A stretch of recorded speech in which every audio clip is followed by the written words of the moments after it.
It is noteworthy to reiterate that as a deliberate policy drive towards attaining financial autonomy, the authority exited the overhead allocation in 2020 and now poised to opting out of the current allocation comprising both overhead and personnel costs, effective from the 2022 budget, with a view to becoming fully autonomous by 2023. Consequently, the authority in its year 2022 proposal accorded priority to the completion of all ongoing projects, especially those that align with the new policy objectives of government's medium-term National Development Plan 2021 to 2025 and Nigeria Agenda 2050, thereby improving private sector participation and initiating infrastructural development within its catchment area. It is in the light of this that a subvention capital budget proposal from the federal government in the sum of 12,895,057,455 naira only, and a total IGR budget proposal of 21,250 million, made up of recurrent estimates of 10,871,248,790 naira 16 kobo, and capital estimates of 5,066,251,209 naira 84 kobo, and remittance to the Consolidated Revenue Fund (CRF) of 5,312,500,000 naira only. Attached herewith are presented for your favorable consideration and approval.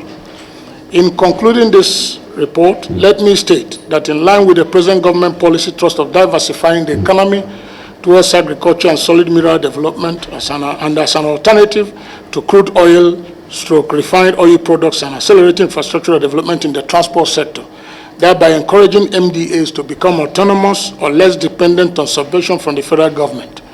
The authority is determined more than ever to become fully self-funding by 2023, predicated upon the passage of the NIWA bill, which is before the National Assembly, and in so doing upscaling development of inland water transportation in Nigeria. I therefore seize this opportunity to appeal to the chairman, distinguished senators, and honorable members of this committee to please use your good office to ensure a conducive financial and legal environment that will provide the boost needed for the National Inland Waterways Authority to achieve its full potentials. Thank you so very much.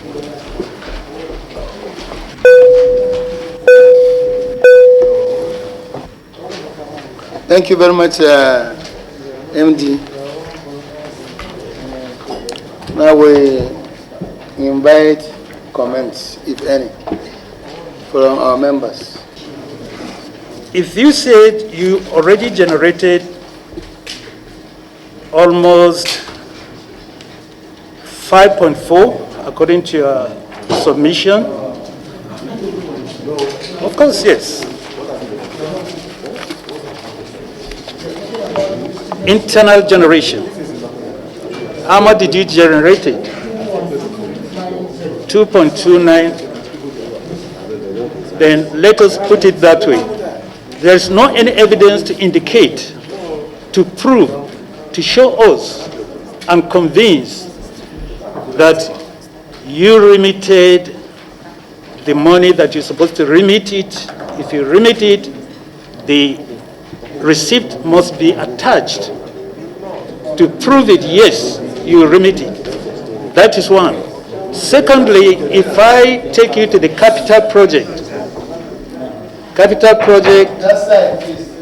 we also want to see the evidence that you remitted what we call stamp duty, that is 1% to federal account.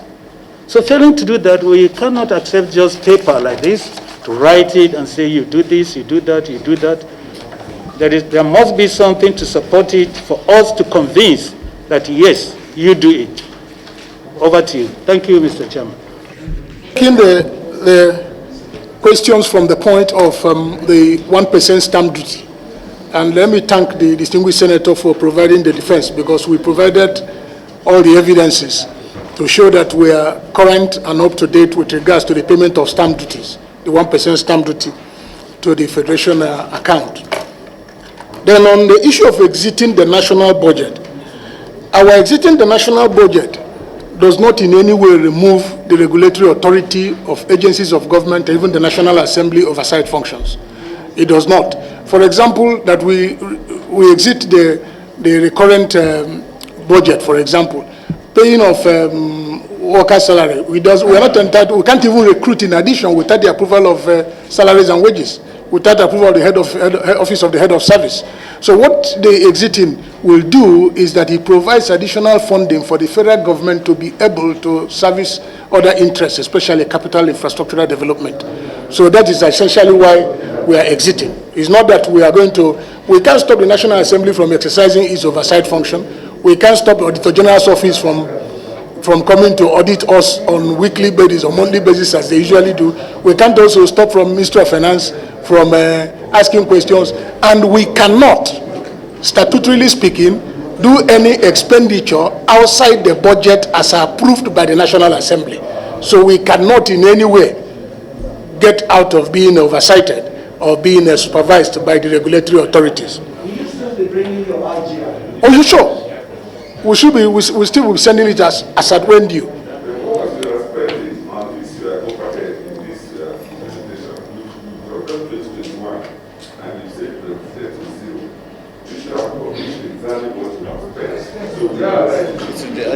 It's in the LGR budget we gave to you, sir, in the performance.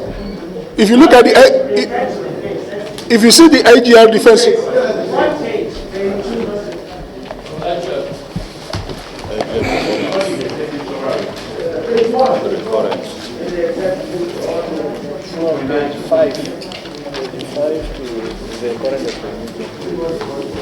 Page 5 of the no, they didn't give us anything. Like this one, we just what we it starts from page 5 to page 14. Okay. If you look at the IGR report from page 5 to page 14, it's a detailed analysis. You will see at the expenditures as at 2021 with regards to what we expended under that subhead and on the subhead of the overhead. It is clearly detailed out in this report from pages 5 to page 14. So you can look at it at your own time. Then the next question that came was the basis for the projected 21 billion that we are proposing for 2021. It may interest the committee to know that not too long ago, Mr. President approved 1% port development levy for the National Inland Waterways Authority, which ordinarily will provide us with a minimum of between 8 to 10 billion per annum. As we speak now, the last quarter, that's why if you look at our projections, you see we put 15.5 billion. Between last 2 months and now, we have received a total release of over 3-point-something billion on port development levy. But we cannot assess it because we have not yet received a budgetary approval. It has not been appropriated. No, that one is part, if you look at our general budget proposal, which we are sending for 2022, you'll find out where we made a projection in terms of our total expected revenue for 2022. You will see, yes, you will see where we provided. Okay, you go to page 22.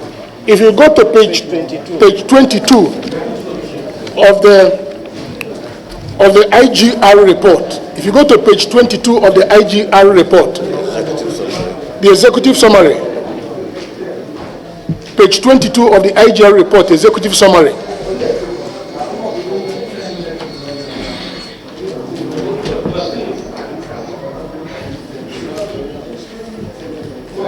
Page 22 of the executive summary, the projected revenue, IGR is 5.750 billion. Then you see where we have page 22. Then you see where we have port development levy is now 15.5 billion. And the question that will come is, why 15.5 billion when you're not expecting to get up to that in 2021? What we now did was that between last 2 months and this month, we've received a total of about 3.7, page 22 of the IGR.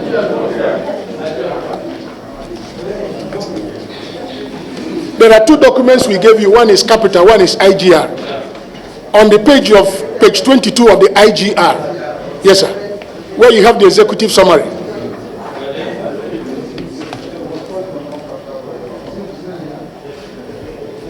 Page 22 of the IGR, there are two documents there. Okay, sir. If you look at it, you see the projected revenue. The first one, the IGR, is the 5.750 billion, which we generate through other sources, which has been our constant source of funding, of generation in terms of revenue, IGR. But the next one, next line, number 2, is port development levy. You have 15.5 billion there. And the question that will come is, why 15.5 billion when you're expecting about 10 billion in the maximum for 2022? And the answer to that question is that between last 2 months, like I said, and now, we have received close to 3.8 billion. And then before the end of the year, certainly it will overshoot 5 billion. So what we now did was to move this 5-point-something billion into our 2022 expected expenditure profile. What kind of accounting is that? What kind of accounting is that? No, see, sir. Because it has not been budgeted, so you can't disburse it. But it's a money released already to us as part of the 1% port development levy.